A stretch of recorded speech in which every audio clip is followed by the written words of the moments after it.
Dalam Sapa Indonesia Pagi, saudara, kasus siswa keracunan menu program makan bergizi gratis terus berulang di berbagai daerah. Dan yang terbaru, saudara, ada 145 pelajar SMK di Sumedang, Jawa Barat diduga keracunan usai menyantap makanan bergizi gratis. Ahli gizi Tan Shot Yeng mendorong alokasi menu lokal 80% dari menu MBG.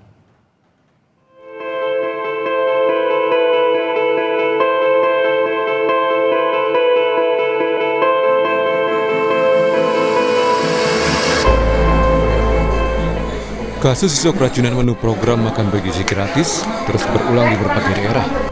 Terbaru 145 pelajar SMK di Sumedang, Jawa Barat diduga keracunan usai menyantap makan bergizi gratis. 50 diantaranya masih dirawat di Puskesmas Ujung Jaya. Awalnya mereka mengeluhkan mual, pusing, dan muntah usai menyantap makanan bergizi gratis. Melihat itu, pemerintah Kabupaten Sumedang akan menemui pihak Satuan Pelayanan Pemenuhan Gizi SPPG hingga ahli gizi untuk membahas dugaan keracunan ini. Evaluasi, besok pun kami akan undang SPPG untuk membahas ini. Camat sudah kami tuliskan untuk monitor setiap SPPG, dan saya pun sudah kontak beberapa SPPG supaya betul waspada, antisipasi ini supaya tidak terjadi. Total berapa? Yang masih dirawat total? Yang masih dirawat 50 orang. Ya, sebagian sudah pulang. Ya udah, tanggung pemerintah semuanya. Ya. Berulangnya kasus siswa keracunan makanan bergizi gratis di sejumlah daerah membuat Badan Gizi Nasional BGN bergerak cepat dengan membentuk tim investigasi yang terdiri dari sejumlah ahli. Tidak hanya itu, Wakil Kepala BGN, Nanik Sudaryati Deang, bilang pihaknya akan memperketat persyaratan verifikasi calon mitra makan bergizi gratis. Kemudian kita juga akan lihat apakah standar alat-alatnya masak sesuai dengan standarnya BGN. Karena kenapa? Masak ini penting, alat masak. Karena di situ di teknik masak nih suhu-suhunya harus diatur. Bahkan sudah diumumkan kemarin sore, semua chef yang di dapur harus bersertifikasi. Yayasan harus menyediakan chef pendamping. Jadi bukan hanya dari BGN, karena yayasan sudah menerima manfaat dari kita sewa lahannya, bangunannya, maka dia harus mengeluarkan, ikut bertanggung jawab dengan menyediakan chef. Ahli gizi masyarakat Tan Shot Yeng menyoroti sejumlah menu makan bergizi gratis yang tidak tepat dan berpotensi menimbulkan masalah. Salah satu yang disorotinya adalah menu burger yang muncul paket makan bergizi gratis. Tan Shot Yeng mendorong pemerintah mengalokasikan menu lokal sebanyak 80% di paket MBG.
Ahli gizi menyampaikan satu porsi menu makan bergizi gratis dapat diisi 4 bahan pangan, yakni makanan pokok sebagai sumber karbohidrat sebanyak 150 gram nasi atau 3 buah kentang berukuran sedang. Lauk pauk terdiri dari protein hewani seperti 2 potong ayam tanpa kulit atau seberat 80 gram dan protein nabati seperti 2 potong tahu atau tempe dengan berat 50 gram. Serta buah dan sayuran sebagai sumber vitamin dan mineral dengan berat masing-masing 150 gram. Fenomena keracunan MBG ini harus menjadi pusat perhatian serius pemerintah.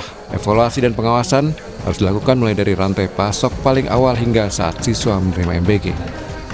Jangan sampai program yang telah menyedot anggaran triliunan rupiah ini malah jadi bumerang bagi gizi anak bangsa.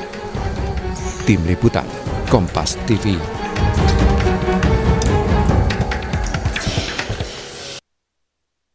Saudara, keracunan menu makan bergizi gratis terus terulang di berbagai daerah di Indonesia. Lantas seperti apa sebenarnya menu makan bergizi gratis yang sesuai? Akan kita bahas bersama dengan Guru Besar Pangan dan Gizi IPB. Sudah bergabung bersama kami melalui sambungan daring. Sudah ada Pak Ali Komsan. Selamat pagi, Assalamualaikum Pak Ali. Waalaikumsalam, terima kasih Mbak. Iya, Pak Ali, terima kasih sudah menyempatkan waktunya berdiskusi bersama kita di Sapa Indonesia Pagi. Pak Ali, jadi sebenarnya apa yang perlu dievaluasi? Jadi salahnya di mana nih dari menu MBG yang menyebabkan keracunan di berbagai daerah di Indonesia, Pak Ali? Ya, jadi kalau saya melihat mungkin nanti di masa yang akan datang, kita ini perlu menyiapkan penjamah-penjamah makanan yang sudah mendapatkan pelatihan tentang keamanan pangan. Dan ini sangat penting. Karena pelatihan keamanan pangan atau sertifikasi keamanan pangan itu bukan hanya perlu dimiliki oleh kepala SPPG-nya saja, tetapi penjamah makanan juga harus tahu teknik-teknik memasak sehingga keamanan pangan terjamin. Oke, sertifikasi keamanan pangan ini meliputi apa saja, Pak Ali? Sertifikasi keamanan pangan itu intinya adalah kemampuan dari penjamah ini untuk mengolah makanan dengan suhu yang pas ya, sehingga indikasi-indikasi bahwa makanan tidak dimasak dengan suhu pas menyebabkan makanan kurang matang dan itu menyebabkan bertumbuhnya mikroba atau bakteri. Termasuk juga bahan baku yang kualitasnya baik dan bagus juga perlu diperhatikan? Ya, itu saya kira merupakan bagian dari bahan pokok yang tentu saja sudah harus diawasi dengan baik. Nah, oleh karena itu distributor atau supplier ini juga harus diawasi dengan baik supaya apa yang dikirimkan ke SPPG itu mempunyai kualitas yang baik. Tetapi tentu saja juga kita harus memperhatikan ketersediaan air bersih yang cukup dan tidak tercemar. Karena air itu bagaimanapun juga merupakan bagian di dalam proses pemasakan makan bergizi gratis. Dan ini tentu saja harus ketersediaan airnya diamati dan memperoleh jaminan bahwa air tersebut aman. Oke, itu kan soal prosesnya ya. Memang penting sekali prosesnya, benar-benar harus ada sertifikasi keamanan pangan di sana, begitu harus benar-benar matang, termasuk soal bahan baku sebagai bahan utama pembuatan MBG. Nah, standarnya ini jadi seperti apa? Apakah perlu kemudian real food begitu ya, atau kemudian ultra processed food begitu? Karena Dokter Tan, salah satu dokter ahli gizi mengatakan, ya masa makannya burger gitu, spaghetti begitu. Kearifan lokal ini harus tetap dijunjung tinggi begitu di Indonesia. Sangat baik bahwa MBG ini mengutamakan pangan lokal, karena ini intinya adalah juga sebagian dari pemberdayaan UMKM yang ada di daerah-daerah, sehingga ekonomi bergerak dengan maksimal. Saya ingat program PMTAS dulu ya, program makanan tambahan untuk anak sekolah, itu juga mewajibkan pangan lokal sebagai pangan utama yang disajikan di dalam PMTAS, sehingga pada saat itu penggunaan terigu itu benar-benar sangat-sangat dibatasi karena kita mengetahui kita tidak menghasilkan terigu ya, tetapi kalau menghasilkan burger dagingnya saja itu tentu bagian dari apa yang bisa diakses oleh MBG ya. Jadi misalnya proses pemasakan ayam ya, kalau dia menggunakan chicken katsu itu ada tepungnya tapi sedikit, ayamnya tetap dalam jumlah yang banyak, sehingga penggunaan tepung itu benar-benar dibatasi sebagai produk yang memang tidak bisa ditumbuhkan di Indonesia. Jadi saya kira keberagaman itu juga akan sangat tergantung pada bagaimana penyusunan menu yang dilakukan dengan siklus 20 hari, dan itu menunjukkan bahwa sebenarnya MBG ini sudah mempersiapkan siklus yang baik supaya menghindari kebosanan yang akan dialami anak-anak ketika dia mengkonsumsi menu dengan siklus 20 hari. Oke, jadi saya ingin tanya standarnya menurut Anda, Pak Ali, seperti apa sih sebenarnya harusnya menu makan bergizi gratis itu? Jadi kalau kita lihat apa yang disampaikan bahwa menu bergizi gratis menunjukkan keberagaman. Keberagaman itu dicerminkan mungkin disebut 4 sehat ya, ada nasi, lauk, sayur, dan buah. Dengan komposisi yang sudah disesuaikan oleh para ahli gizi di MBG. Misalnya nasi 150 gram. Itu kalau anak-anak balita tentu tidak bisa menghabiskan 150 gram, pasti akan dikurangi sehingga porsinya sesuai dengan acuan gizi yang sudah ditetapkan oleh pemerintah. Memang kalau kita lihat dari aspek keberagaman, itu keberagamannya sudah baik.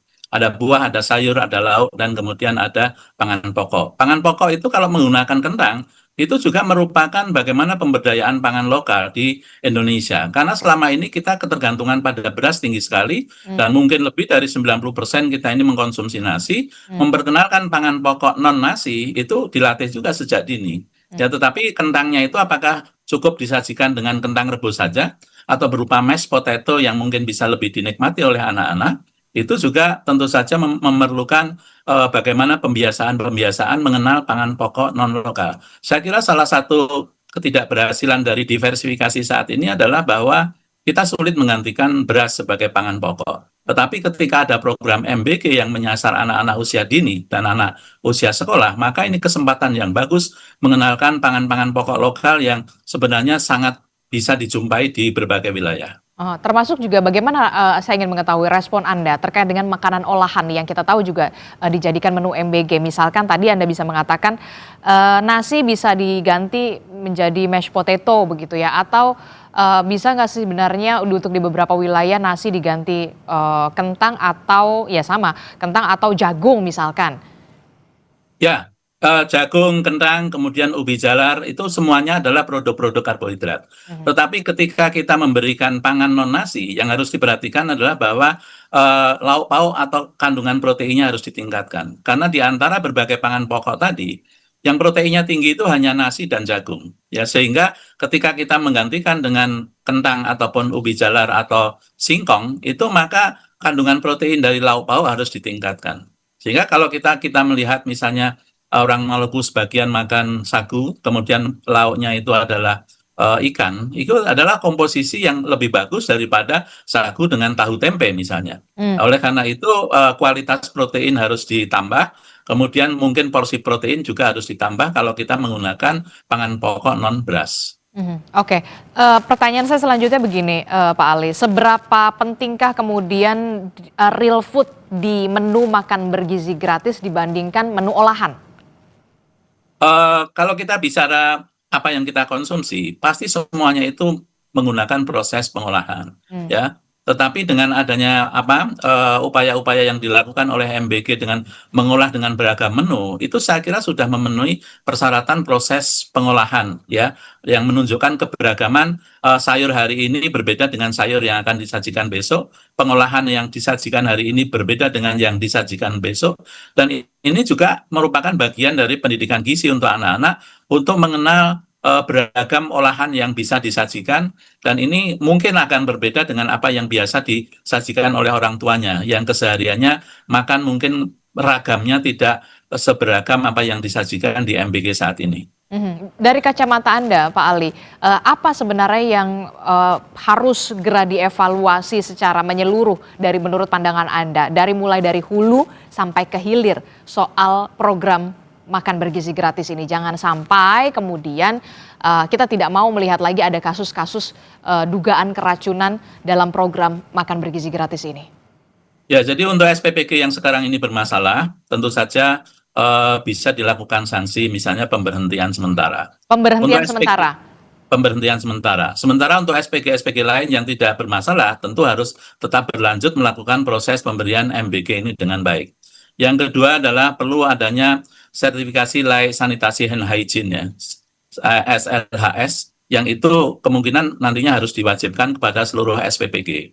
Karena kita merencanakan membangun SPPG itu sampai lebih dari 30 SPPG, sehingga kelaikan sanitasi dan hygiene itu menjadi syarat yang perlu untuk ditanamkan kepada semua yang sedang membangun SPPG. Dan kemudian tentu saja pada setiap kasus yang terjadi seperti saat ini, MBG atau BGN harus segera mengemukakan apa sebenarnya penyebab utama dari terjadinya keracunan setelah dilakukan analisis laboratorium terhadap sisa-sisa makanan yang disinyalir menyebabkan keracunan. Oke, kalau menurut Anda apa faktor terbesar anak-anak ini bisa keracunan makan bergizi gratis? Kalau tidak salah beberapa ada yang di semangka ada bakterinya, kemudian di orek tempe, di telur dadar. Nah ini menurut Anda di mana yang salah nih dan harus seperti apa yang harus diperbaiki ke depannya? Ya, jadi saya kira laboratorium nanti akan membuktikan dari 4 komponen nasi, sayur, lauk, dan buah, itu kemungkinan bakteri yang menyebabkan diare atau mual itu pada komposisi apa. Dan kemudian setelah ditelusur, maka kita bisa mengetahui bagaimana proses pemasakan, bagaimana proses pemorsian pada saat pagi hari, sampai menunggu distribusi, itu kira-kira kontaminasi terjadi pada periode di mana. Karena kita tahu bahwa SPPG ini memasak makanan sejak dini hari ya, kurang lebih pukul 3 dini hari, dan kemudian didistribusikan sekitar pukul 10 sampai 11 untuk persiapan makan siang. Nah, oleh karena itu tentu ada masa-masa kritis di mana makanan-makanan ini mungkin terkontaminasi oleh mikroba. Jadi saya kira kita tunggu informasi dari kajian lab untuk membuktikan posisi mikroba itu lebih banyak di lauk atau di sayur atau di buah.